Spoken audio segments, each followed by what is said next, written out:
श्रीमन्नूतननिर्दाभतनवे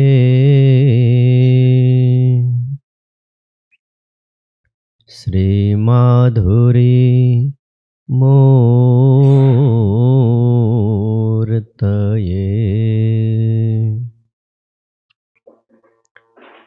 तंगतुंगतरंगसंगिवृतये संचत चलत वास से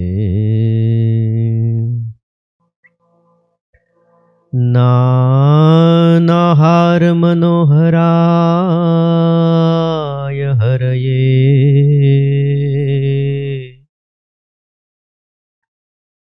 यष्ट्यालसते पाणये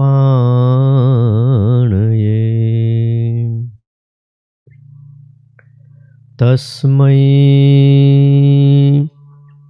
श्री गुरवे भवाय सहजानंदाय वंदामहे।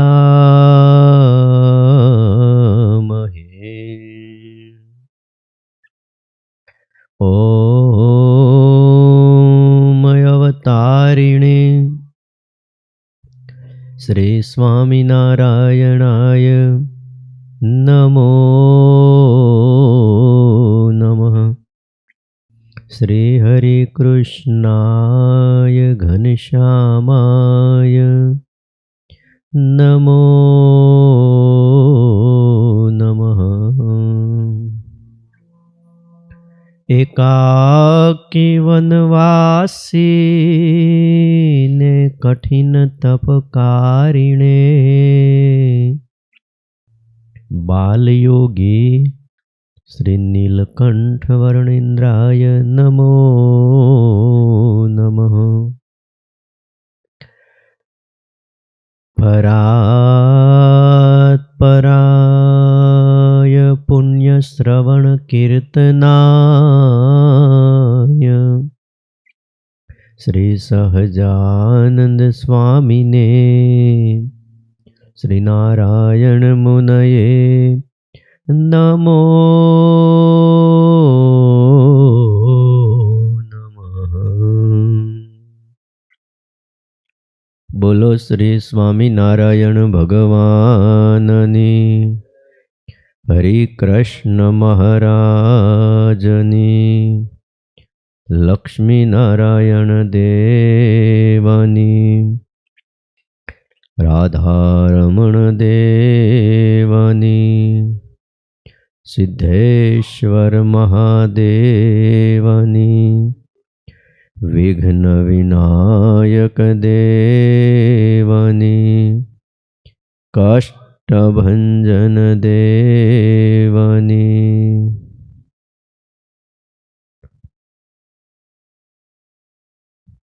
दरेक भक्तों ने भाव थे जय स्वामीनारायण।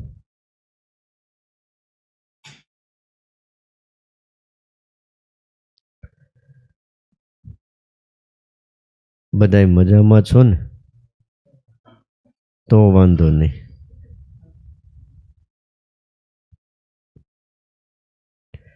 वाला भक्तजनों, सर्वाधार सर्वोपास्य इष्टदेव भगवान श्री स्वामीनारायण, वात्सल्य मूर्ति पूज्यपाद गुरुजी, आप सौ वहाला भक्तजनों,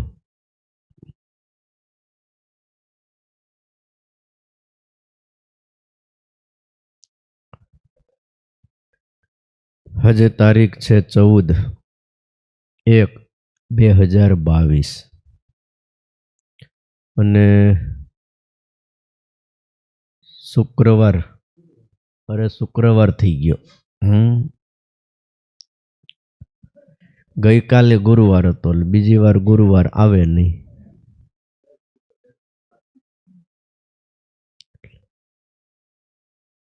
ભલે ભક્તજનો, सर्वाधार इष्टदेव भगवान श्री स्वामीनारायण, वात्सल्य मूर्ति पूज्यपाद गुरुजी અને આપ સૌ વહાલા ભક્તજનો, શિક્ષાપત્રી ભાષ્યની કથા સાંભળતા સાંભળતા આજે આપણે 14 જાન્યુઆરી મકર સંક્રાંતિનો આજે પરમ પવિત્ર દિવસ છે. કથાની પૂર્ણાહુતિ ક્યારેય થતી નથી, રોજ અહીંયા ચાલુ જ રહેશે. ભગવાન તેડવા આવે ને ત્યાં સુધી એમનું ચાલુ જ રાખવું. તમે તેડવા આવો ને તોય કઈ ઘડીક ખમો, કથા સાંભળી લો, પછી તમે મને લઈ જાયજો. 48મો શિક્ષાપત્રી ભાષ્યનો શ્લોક છે. શિક્ષાપત્રીનો સ્વામિનારાયણ ભગવાને આ શિક્ષાપત્રી લખી મારા તમારા ઉપર બહુ મોટો ઉપકાર કર્યો છે. 48મો શ્લોક છે.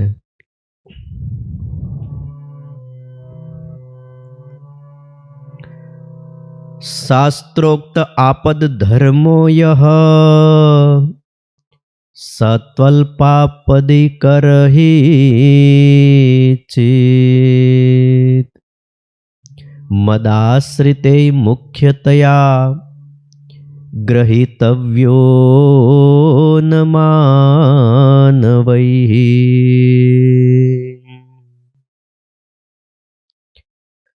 શ્રીજી મહારાજ એમ કહે છે કે અમારા આશ્રિતોએ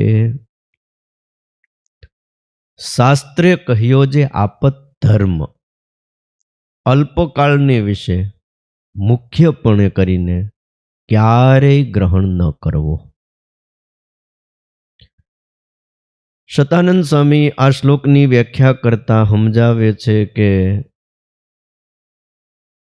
આપતકાળના ધર્મો જુદા છે, દેશકાળના ધર્મ જુદા છે, અને સામાન્ય રીતે જીવન જીવતા હોય એ ધર્મ આખી જુદી વાત છે. પણ થોડોક આપતકાળ આવે તો અમારા આશ્રિતોએ ધર્મનો ત્યાગ ન કરવો, મુખ્યપણે ગ્રહણ ન કરી લેવું. સ્વધર્મમાં રહેતો ભક્ત એના ઉપર ભગવાનની પ્રસન્નતા થાય છે. મનુષ્ય જ્યારે સ્વસ્થ હોય, હાજો હોય, ત્યારે એના ધર્મ જુદા હોય, અને જ્યારે આપતકાળ આવે અસ્વસ્થ હોય ત્યારના ધર્મ જુદા હોય છે. કોઈ સંકટ આવી પડે એ સંકટના સમયના ધર્મો જુદા હોય છે, એમ શાસ્ત્રમાં બતાવ્યું છે. આર્ત વ્રતાહેન શાસ્ત્રમાં લખ્યું અનિવેદિયાત અન્નમ વિષ્ણુ નિવેદિતમ. મરણ પથારીમાં પડ્યો હોય એવો જે ભગવાનનો ભક્ત રોગી હોય, યા તો એકાદશી આદિક વ્રતના દિવસો હોય, તો એણે ભગવાનને અન્ન નિવેદન કરીને જમી લેવું. એકાદશી છે, ધર્મ એવો છે કે એકાદશીના દિવસે ભગવાનના ભક્તએ અન્ન ખાવું નહીં. ત્યાં સુધીનો નિષેધ છે કે સૂંઘવું પણ નહીં. રસોઈ બનતી હોય તો એને સૂંઘવી પણ નહીં.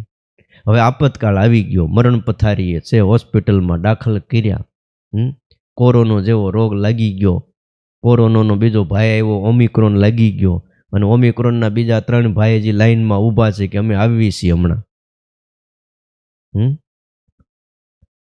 એવો સમય હોય, જો બહુ હોય તો થોડું ઘણું હોય ને પછી આપણે માની લઈએ કે મારે બહુ મોટો આપતકાળ આવ્યો છે, તો એ માની ન લેવું. સમજાણું? મરણ પથારીએ હોય ત્યારે આપતકાળમાં ભોજનનું વિધાન શાસ્ત્રમાં મુખ્યપણે ગ્રહણ કરીને પછી થોડોક તાવ આવ્યો હોય, થોડું ઘણું માથું દુખતું હોય, હવે આજ તો એકાદશી નહીં થાય, શિક્ષાપત્રીમાં લખ્યું છે ને આપતકાળ આવે ત્યારે અનાજ જમી લેવું. એટલે આજ માથું દુખે ને એટલે આજ નહીં મેળ આવે. ગઈકાલે એકાદશી ગઈ કે બાકી રહી? હા, થોડુંક દુઃખ હોય, થોડુંક તાવ આવે ત્યારે મુખ્યપણે ગ્રહણ ન કરવું અને અન્ન જમવું નહીં. શાસ્ત્રમાં પોતાના શરીર જેવી રીતે ગ્લાનિને ન પામે અને મૃત્યુ ન થાય એવી રીતે આપતકાળમાં વર્તવાનું વિધાન છે કે શરીર પડી ન જાય. મહાન આપતકાળ આવી પડ્યો હોય ત્યારે કોઈ પણ પ્રકારે શરીરનું રક્ષણ કરવું જોઈએ એવો શાસ્ત્રનો વિધાન છે. વેદાંતની અંદર એક કથા આવે છે, પણ કથાને થોડી સવળી એંગલથી સમજીએ. ચાક્રાયણ નામના એક ઋષિ થઈ ગયા. આ ઋષિને એવો આપતકાળ આવ્યો અને એ સમયમાં એવો ભયંકર કાળ પડ્યો. ક્યાંય અન્ન ખાવા ન મળે, ક્યાંય પૂરું પાણી ન મળે. આ ઋષિને ઉપરા ઉપર 1, 2, 3, 4 નહીં પણ 8 ઉપવાસ થયા. અન્ન ખાવા ન મળ્યું. અને 9મા દિવસે કોઈ સ્વપચ અડદ રાંધતો હતો અને ઋષિએ ત્યાં જઈને પહોંચ્યા. અને ચાક્રાયણ ઋષિએ આ સ્વપચને એવું કીધું કે મારે 8 દિવસના ઉપવાસ છે, તું મને થોડુંક અન્ન આપ. હવે એ વખતે એ સ્વપચના હાથના રાંધેલા અડદ માંગ્યા અને આ સ્વપચે ચાક્રાયણ ઋષિને પોતે રાંધેલા માટલામાં બાફેલા અડદ આપ્યા. ઋષિએ લીધા. શુદ્ધ બ્રાહ્મણ વંશમાં જન્મેલા ચાક્રાયણ ઋષિ એ સ્વપચના હાથના અડદ જમી ગયા. પછી સ્વપચને વિચાર આવ્યો કે આ ઋષિ ભૂખ્યા છે. આટલા બધા ઉચ્ચ વંશમાં જન્મેલા અને મારા હાથના જો એ અડદ જીમા હોય તો એને તરસ પણ બહુ લાગી હશે. એટલે પેલા સ્વપચે મહર્ષિને જળ આપ્યું કે લ્યો મહારાજ, આ જળ પણ પી લ્યો. ત્યારે ચાક્રાયણ ઋષિ એવું બોલ્યા કે મારાથી તારા હાથનું પાણી પીવાય નહીં. હું શુદ્ધ બ્રાહ્મણ વંશમાં જન્મેલો છું. ત્યારે સ્વપચને આશ્ચર્ય બહુ થયું. એણે કીધું પણ મહારાજ, મારા હાથના અડદ તમે જમી શકો છો તો મારા હાથનું જળ પીવામાં તમને વાંધો શું? કેમ નથી પીતા? અને એ વખતે ચાક્રાયણ ઋષિએ જે જવાબ દીધો ને, ઓહો, મને તમને બહુ ઉપયોગી થાય એવો જવાબ દીધો કે સાંભળ ભાઈ, મને જો અત્યારે અન્ન ન મળ્યું હોત ને તો હું મરી જવાનો હતો અને અન્નના કારણે મારું મૃત્યુ થાય. મારે શરીર રાખવું જરૂરી હતું, કારણ કે શરીર એ મોક્ષનું સાધન છે. શરીર હોય તો કથા સંભળાય, તો જપ તપ જે કાંઈ કરવું હોય થાય, દેવ મંદિરે દર્શન કરવા હોય, યજ્ઞ યાગાદી ક્રિયા કરવી હોય, કાંઈ પણ કરવું હોય, આ શરીર હાજુ હોય તો થાય. મારા પ્રાણની રક્ષા કરવી એ જરૂરી હતી. એટલે આપતકાળનો ધર્મ ભાઈ મેં સ્વીકાર્યો તો. તારા હાથના અડદ મેં સ્વીકાર્યા, પણ તારા હાથના એ અડદ સ્વીકાર્યા પછી મેં અડદ ખાધા, ભગવાનને સંભાળી, અને હવે મારા શરીરમાં એક નવી ચેતના આવી ગઈ. 8 દિવસના ઉપવાસ હોય, માણસને કાંઈ મળ્યું ન હોય, હાવ શરીર નિસ્તેજ થઈ જાય, અને એમાં ભાઈ મુઠ્ઠી 2 મુઠ્ઠી અડદ મળે. મારા શરીરમાં એક જોમ આવી ગયું, ચેતના આવી ગઈ. હજુ પણ જો હું આપતકાળનો ધર્મ માની અને તારા હાથનું પાણી જો સ્વીકારું ને તો હું ઈશ્વરનો ગુનેગાર કહેવાઉં. માટે હવે મને તારું પાણી ન જોઈએ. હવે મારું શરીર ટકે એમ છે. આ 2 મુઠ્ઠી અડદથી હવે મને ખ્યાલ છે કે મારે 2 દી કાઢવા હશે ને તો હજી નીકળી જશે, અને એમ છતાંય હવે જરૂર પડશે 2 દિવસ પછી, ત્યારે જોઈશું. બાકી થોડાક આપતકાળમાં હું મારો ધર્મ છોડી ન શકું. આ રીતે ઋષિ મુનિએ પોતાના જીવન દ્વારા આપણને શીખવાડ્યું છે. શાસ્ત્રમાં થોડીક છૂટ આપી હોય ને તો એનો કાયમ ઉપયોગ ન કરવો. ઘણી વાર શું છે, ડાયવર્ઝન આપ્યું હોય. ડાયવર્ઝન કેટલાક દી આપ્યું હોય? 5 દી, 15 દી, મહિનો, જેટલા દી કંઈક એવો કામ ચાલતું હોય ત્યાં લગી ડાયવર્ઝન હોય. પણ પછી માણસને ટેવ પડી જાય, સીધો રસ્તો બની જાય. નેશનલ હાઈવે 8 નંબર હોય પણ તોય અમુક નહીં, અહીંથી જ ગાડી હકાય. એટલે ભાઈ એ ડાયવર્ઝન કાઢ્યું હતું થોડાક દી પૂરતું. એમ આપતકાળ એકાદ દી થોડાક સમય માટે હોય, પણ માણસોએ કાયમ માટે આપતકાળ માની ન લેવું. જ્યારે સ્વસ્થ કાળ આવે ત્યારે પ્રાયશ્ચિત કરી અને ફરીને પોતાના મુખ્ય ધર્મમાં આવી જવું, આવું શ્રીજી મહારાજને કહેવું છે. જો શરીર અતિશય શિથિલ થાય. મહાભારતમાં મોક્ષ ધર્મમાં શાંતિ પર્વમાં આ વાત લખી છે કે શરીર અતિશય શિથિલ થઈ જાય, નિત્ય કર્મ આવશ્યક કર્મ ન થાય. દાખલા તરીકે સવારે આપણે પૂજા કરીએ છીએ, એ પૂજા પણ ન થઈ શકે એવો કાળ આવે, એવી બીમારી લાગુ પડે, અથવા તો મરણને વશ થઈ જવાય, તો આને આપતકાળ જાણવો. એ પહેલાં ક્યારેય આપતકાળ માનવો નહીં અને પૂજા મૂકવી નહીં. હા, ગમે એમ થઈ જાય, હાથમાંથી માળા પડી જાય ને તો પાછી લઈને ગૌમુખીમાં હાથ નાખીને માળા ફેરવવા માંડવી. થાય એકાદ બે વાર એવું, પણ થોડાક આપતકાળમાં માની ન લેવો કે હવે આજે પૂજા નહીં થાય. ટાઈટ કેવી મારી નાખે એવી ટાઈટ છે, આજ નવાતું હોય છે. બોલો, શાસ્ત્રમાં બધી વાત લખી. દૈવા માપદી કષ્ટાયામ, આપતકાળે પોતાની અને પારિકાની રક્ષા થાય ને એમ વર્તવું, એમ શ્રીજી મહારાજ આગળ શ્લોકમાં પણ કહેશે. એટલે આ આજ્ઞાને કોઈ ભક્ત ક્યારેય પણ સામાન્ય પરિસ્થિતિમાં ગ્રહણ ન કરે, આટલો વિવેક બતાવ્યો છે. એ ભગવાનના ભક્ત એ સમજવું. આપણે મોરારજી દેસાઈ થઈ ગયા, રાષ્ટ્રપતિ વડાપ્રધાન થઈ ગયા. આરંભમાં મોરારજી દેસાઈ, એણે એવું કીધું કે શિક્ષાપત્રીનો આ જે શ્લોક છે ને એ બહુ સારો છે. બહુ એટલે બહુ જ સારો છે. શાસ્ત્રોક્ત આપત ધર્મો યહ સ્વત્વલ્પાપદી ન કરહી ચિત મદાશ્રિતે મુખ્યતયા ગ્રહિતવ્યો ન માનવે. કે આપતકાળનો જે ધર્મ છે એ થોડા આપતકાળમાં શાસ્ત્રમાં જે ધર્મ બતાવ્યો છે એ થોડીક મુશ્કેલીમાં, થોડાક દુઃખમાં, થોડાક આપતકાળમાં ગ્રહણ ન કરવો. અમારા આશ્રિતોએ આ જે વાત કરી છે એ બહુ સારી છે, કારણ કે આપણે થોડાક આપતકાળને મોટો માનીએ છીએ. આપણું કામ એવું છે, થોડીક તકલીફ પડે, થોડુંક દુઃખ પડે એમ માનીએ કે હવે મારાથી નહીં થાય.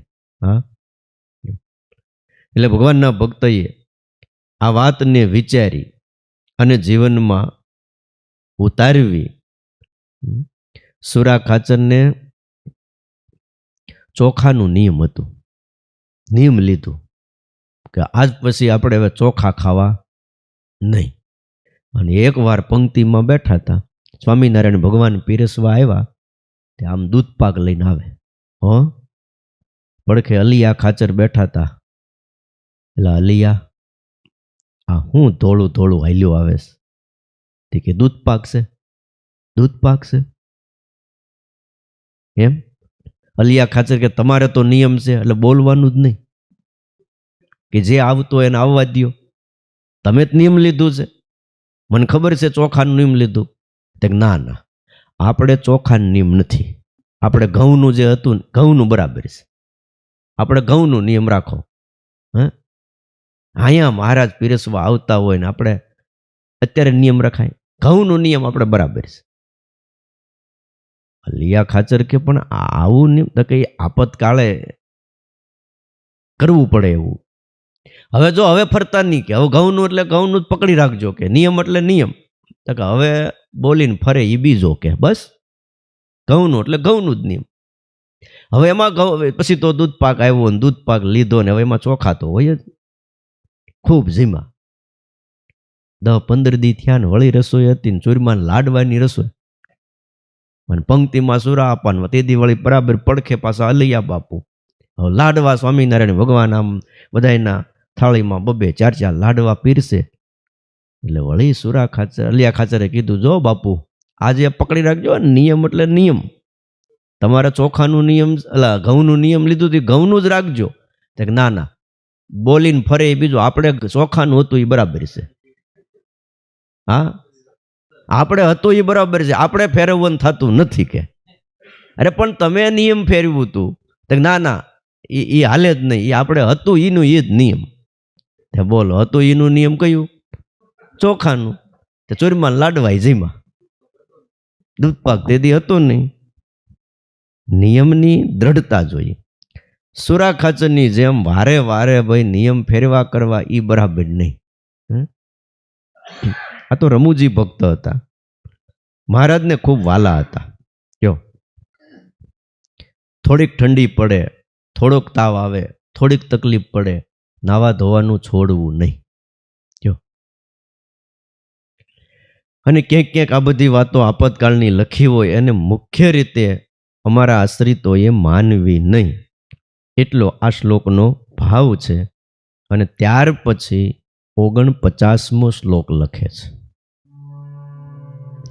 પ્રત્યહમ તુ પ્રબોધવ્યમ પૂર્વમેવોદયાદ્રવે વિધાય કૃષ્ણ સ્મરણમ કાર્ય શૌચ વિધિસ્તતઃ કાર્ય શૌચ વિધિસ્તતઃ. અમારા સત્સંગી એમણે નિત્ય સૂર્ય ઉગ્યાથી પ્રથમ જાગવું, શ્રી કૃષ્ણ ભગવાનનું સ્મરણ કરી અને પછી શૌચ વિધિ કરવા જાવું. એટલે આ 49મા શ્લોકમાં આજ્ઞા છે. સ્વામી આ શ્લોકની વ્યાખ્યાને કરતા સમજાવે છે, ભગવાનના ભક્તોએ પ્રાતકાળમાં નિષદિન સૂર્યોદય પહેલા જાગવું, આ મુખ્ય વિધાન છે. સૂર્ય જાગે, સૂર્ય ઉગે એ પહેલા આપણે જાગવું. સૂર્યોદય એટલે સૂર્ય દેખાય એ નહીં. સમજો, ઘણા કહે ને સૂર્યોદય એટલે સૂર્ય દેખાય એ વખતે જાગી જાઓ, એમ નથી કહેતા. પરંતુ સૂર્યોદય એટલે બ્રાહ્મ મુહૂર્તમાં જાગી જવું જોઈએ. રાત્રિનું જે છેલ્લું મુહૂર્ત છે એને બ્રાહ્મ મુહૂર્ત કહેવાય છે. અને છેલ્લી 2 ઘડીએ જે સમયે તેને સૂર્યોદય કહેવાય, અને 5 અને 12 પછીનો જે સમય તેને સૂર્યોદય કહેવાય છે. 5:15 પછીનો સમય સૂર્યોદય કહેવાય છે. પણ સૂર્યોદય પહેલા એમ કહે છે. હું કીધું? હા, એટલે 5:15 પહેલા અમારા આશ્રિતોએ જાગવું. એટલે આવી તો આપણને કોઈ દી ખબર જ નહોતી. સૂર્યોદયનું કે એટલે એક હરિભગત મેં કીધું મેં કેમ કરો? મને કે સૂર્યોદય થાય એટલે હું આમ જોઈને જ બેઠો હોઉં, જાગી જાઉં, જોઈ લઉં, પછી ગોદરું વઢીને હુઈ જાઉં.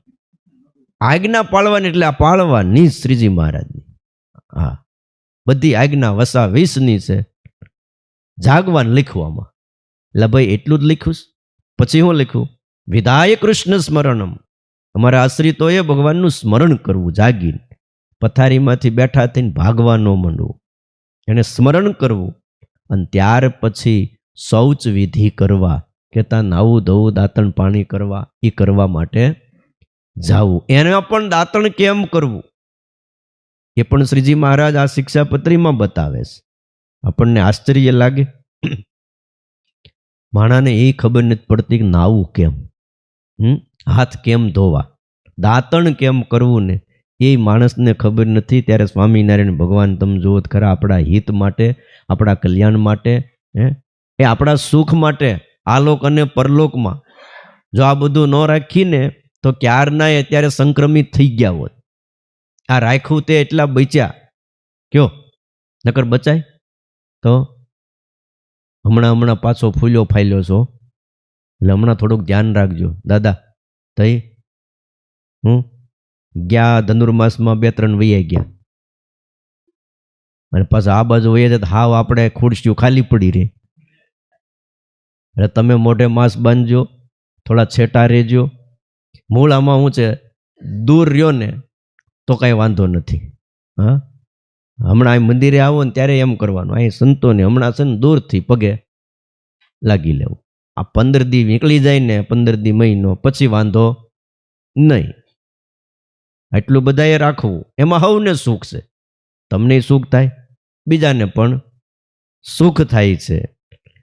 એટલે વાલા ભક્તજનો, સૂર્યોદય થયાથી પહેલા જાગી જવું એટલે 4:30 વાગ્યાથી બ્રાહ્મ મુહૂર્તની શરૂઆત થાય છે.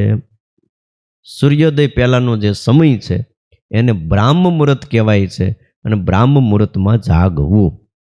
હવે બ્રાહ્મ મુહૂર્તમાં જેને જાગવું હોય ને એને પહેલાં રાત્રિએ વહેલા હોવું પડે. એને મોડામાં મોડું 10 વાગે, આપણે 9 વાગે ન કહી, પણ 10 સવા 10 પછી એને હોઈ જ જવું. તો તમારે 4:30 4 વાગે જાગી જવાય. આ તો હમણાં બધું બદલાણું. બાકી વડીલો હતા ને 3 વાગ્યામાં લાકડીયું પછાડતા. એ ઉઠો ઉઠો, હવે આમ તમે જુઓ તો ખરા, દી ક્યાં ચડી ગયો. હો, એવી લાકડીયું પછાડતા ફળિયામાં. દાદા તમે નહીં પછાડી હોય, બાકી એવી લાકડીયું પછાડતા. અમે ગયા હતા એકવાર શેડું ભાર. હો, કોઈને કહેતા નહીં તો તમને વાત કરું. શેડું ભાર ગામ છે, તમારી બાજુમાં જ છે ને, ખડકાળા પડખે, અકાળા પડખે. હવે શેડું ભાર અમે જઈ ચડ્યા અને બરાબર ભાઈ શું કહેવાય, દશમનો દિવસ અને રાતે ગયા હતા. રાતે એક તો મોડું થઈ ગયું હતું, 11 સાડા 11 વાગી ગયા હતા અને મંદિર ખોલાયું. મંદિર તો ખોલ્યું, પૂજારી આવ્યા ને ચાવી ગોતી. અડધો કલાક તો ચાવી મળી. એલા કોને ન્યા ચાવી પડીશ? એ માંડ ચાવીની ખબર પડી. બોલો પાછો ઉઠે નહીં.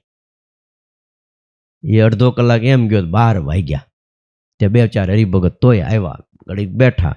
હારું કાલે એકાદશી કેમ કરશો? કે કીધું તમે જેમ કહો એમ કરશું. તો કે અમે બધા શેડુ ભારમાં એકાદશી હાંધીન કરીએ છીએ. એટલે હાંધીન એટલે મેં તો પહેલી વાર સાંભળ્યું. મેં કીધું હાંધીન એટલે હું? સીવીન કરવાની? એ હાંધીન એટલે દશમના દિવસે એકવાર બપોરે મીઠા વિનાનું જમવાનું, એકાદશીના દિવસે ઉપવાસ કરવાનો, બારસના દિવસે વળી બપોરે એકવાર મીઠા વિનાનું અનાજ ખાવાનું. આને હાંધીન કહેવાય. કીધું હાંધીન એ બરાબર, અમે તમે કહેશો તો હાંધીન કરશું, પણ આજ તો મીઠા વિનાનું મીઠાવાળું જમી લીધું છે દશમના દિવસે બપોરે, એટલે હવે હાંધીન ન થાય. પણ અમારી આરે આ હરિકૃષ્ણ મહારાજનું સ્વરૂપ છે, આ ઠાકોરજી છે, એને કંઈક ધરવું જ પડશે ને. તમે હાંધીન કરો પણ ઠાકોરજીને કંઈક રાંધીને ધરાવજો. અમે રાંધીને કરશું. હારું હું લઈ આવી? કીધું કાંઈ નહીં, મોરૈયો લેતા આવજો. બીજું આપણે કંઈ જરૂર નથી, બીજું કાંઈ મળતું નથી. કાંઈ ન મળે કાંઈ નહીં, મોરૈયો મળે, મોરૈયો છે. પછી મોરૈયો લાવ્યા. હવે એ રાતે 12-1 વાગ્યો અમરસિંહ ભગત. હો, પછી ગુરુ હારે હતા, ગુરુજી આરામ કર્યો. હવે તમે માનશો નહીં, 1 વાગ્યે હુતા ને 3 વાગ્યામાં એક દાદા આવ્યા. હો, અને લાકડી પસાડે. એને ખબર કે સાધુ હાંજે આવ્યા છે. એ પાછા બાજુમાં જ રહેતા હતા, એને ખબર. પાછી હાંજે ન આવ્યા, એ ફળિયામાં હુતા સાંભળતા હતા. અને ભાઈ રાતે 3 વાગ્યા સવારમાં આવીને, એ ઉઠો, એ કોઈ વૃદ્ધ સાધુ હારે છે કે નહીં? કે બધા જુવાનિયા આવ્યા છો? હામ રાડ્યું નાખે. હો, એ બધા જુવાનિયા ભેગા થયા લાગે છે, કોઈ વૃદ્ધ સાધુ હારે નથી. કે ત્યાં બાજુમાંથી હરિભગત આવ્યા. એ દાદા હવે માપે ધીમે બોલો, ધીમે. રાતે 1 વાગ્યે આ બધી વ્યવસ્થા થઈ, 1 વાગ્યે હુતાશ. બોલો, પણ એવી લાકડીયું પસાડે.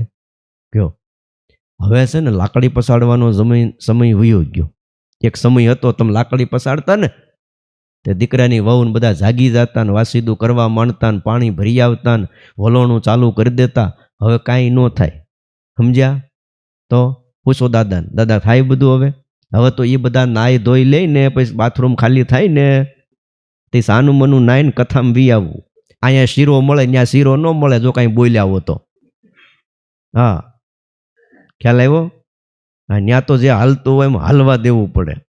સુખી થવું હોય જેણે, એને સમય પછી સમય પ્રમાણે વર્તવું. પછી એમ લાગે કે સ્વામીએ કીધું, શિક્ષાપત્રી ભાષ્યમ લખ્યું, બધું લખ્યું, સુખી થવાય એમ લખ્યું છે, પણ હાથે કરીને દુઃખી થવાય નહીં. રહેતા આવડે તો આ લોકમાં સ્વર્ગ જેવું સુખ છે, અને જો રહેતા ન આવડે તો નરક જેવું દુઃખ આ લોકમાં જ એને પડે છે.